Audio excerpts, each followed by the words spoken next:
Hey, I'm James from Smoking Dead Barbecue, and your friends and family are gonna love these. These are live fire beer braised sausages along with some smoked brie. They're absolutely fantastic.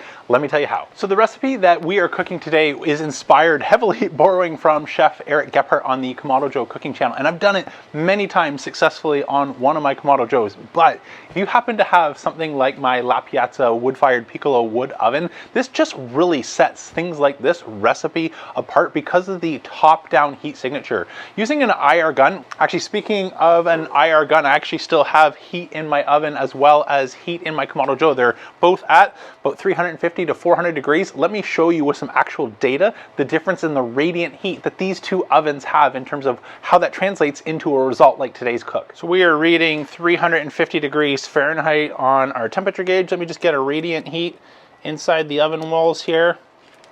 So we are about 726 degrees Fahrenheit, heat radiating into our food.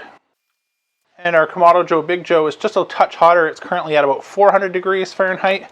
Let me get a temperature gun range, 273, 257 on the side and on the back. Normally one of the hotter spots, just nearly 270 degrees Fahrenheit. So that just happened to work out since I'm doing two different videos today, but something that I've experienced firsthand is just the different strengths and heat signatures. You've heard me mention this before, but all grills, smokers, cookers have the same three heat signatures, just to differing levels of strength. So conduction heat is food sitting directly on a hot surface, like what we would have if we were cooking a pizza in our pizza oven and it's sitting on a hot deck surface. Then we have our radiant heat, the energy stored. And this is where that thick 5 inches of insulation in my La Piazza Piccolo oven stores a ton of energy. Normally, the Kamado has the most stored energy out of anything that I'm using. I've measured, for example, the deflector stones in the Kamado Joe running at the same temperature versus the baffle plate on my offset. And I saw a 2 to 3 times increase in stored energy in the ceramic on the Kamado Joe. But in something like this, where we want to get top-down heat, imagine the broiler on your oven. This is something that the wood-fired oven does best out of all the tools that I have at being able to provide a broiler effect, which is why I've chosen it for today's cook. And the final heat signature, of course, is convection airflow, which I'm not using today, which is something like my offset smoker, which using an aeronometer, I've measured 20 times more airflow at the same temperature than what I get using the slow roller inside of my Kamado Joe. So now that we understand the three different heat signatures in terms of the surface that our food is sitting on, the radiant stored energy that's going to be providing, in this case, our broiling effect, as well as the airflow moving over our food, let's get ready to prepare today's Brie smoked sausages. I say heat soak fire is this is kiln dried birchwood. Most grocery stores sell these, and it will go up much like a newspaper. It'll get a lot of heat really quick and it won't last a long time, which means we don't need to wait too long before we can cook. Grab our Grill Blazer grill gun, fire that up. Install our door, let that heat soak. So we are nearly up to temperature. We're just over 425 degrees Fahrenheit, but let me show you the fire with wood splits that have been heat soaking while our fire is dying down. So we'll build the exact same configuration here. And so you can see the difference, no white smoke whatsoever. So this is exactly what we want to do when we are cooking so that we don't get any of that sort of pre-combustion creosote type smoke coming on and imparting any bad flavors in our food, as we are instantly ready to keep on rolling. Let's go prep our dish so we can get it in the oven. Put the door back on so we don't lose the heat. Okay, I've nearly got everything ready that we need to make today's recipe, including some maple bacon. We're gonna stick with the maple theme, as I have 2 tablespoons of apple cider vinegar along with 1 tablespoon of maple syrup. If you don't have this, you can make your own by adding just a little bit of maple syrup for a glaze, and it turns out just as well. Let's get that out of the package. And just with that folded in half, gonna go over and cut about 1/4 inch strips. Add our bacon strips to a cast iron pan. This is about 4 or 5 pieces of bacon.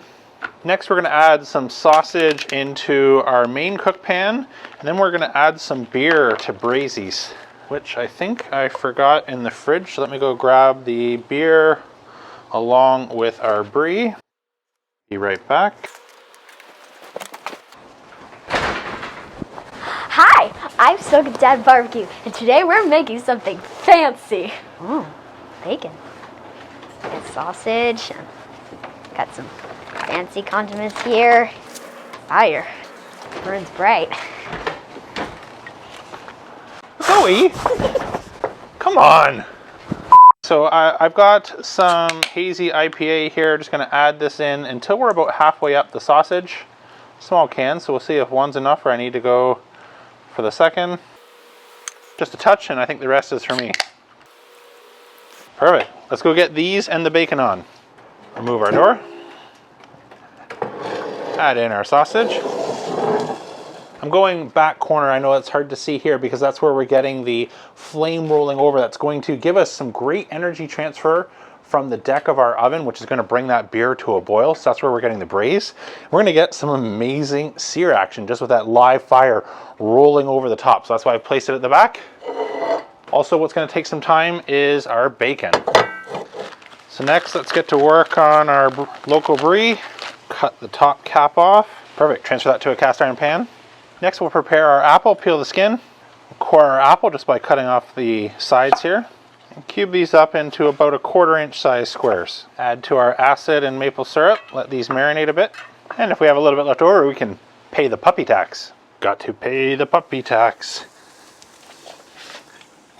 Okay, I've made some space in the back of our oven for the Brie. As you can see, the bacon is nearly done and we are getting some great color on our sausages. We place the tripod down and we'll add in our Brie. Let's transfer our maple bacon into a bowl, some paper towel. Take a peek at our sausages. That beer has braised down to next to nothing. They are looking mighty fine. And that Brie, you can just barely see, is getting a nice golden brown crust on the top and bubbling in the pan. So I think it's time to get both of these off. Last but not least, let's get a fine chop on our chives. Get some whole grain honey mustard. Bottom of our sausage buns. These are hot dog buns, but you can use whatever you like. Those look good. Our sausages. Some of that triple cream Brie. Some of our apples now that they've been sitting about 20 minutes in that marinade for a little fresh brightness. And it just keeps getting better. Some maple bacon. And finally, some of our onion. Let's dive in for our taste test.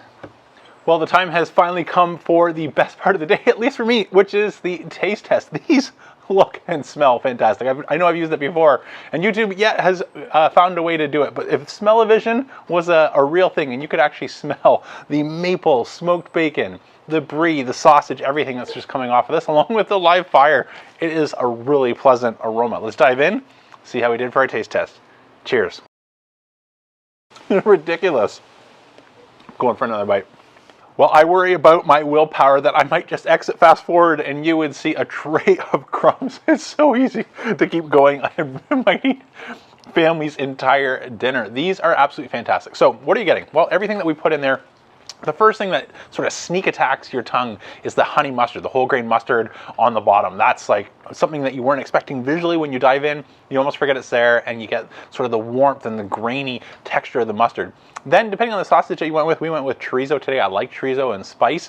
I like chorizo and spice, especially when we start to balance it out with some of the other flavors. Then we've got the gooey, melty goodness that is our Brie, and then you get the texture of the maple bacon, the crunch, along with the onion. Everything just sets it off, and I even skip past the acidic cut of those marinated apples along with some maple syrup and apple cider vinegar. It just is absolutely incredible. I'm staring at this. I can't hold it any longer. Going in for another bite.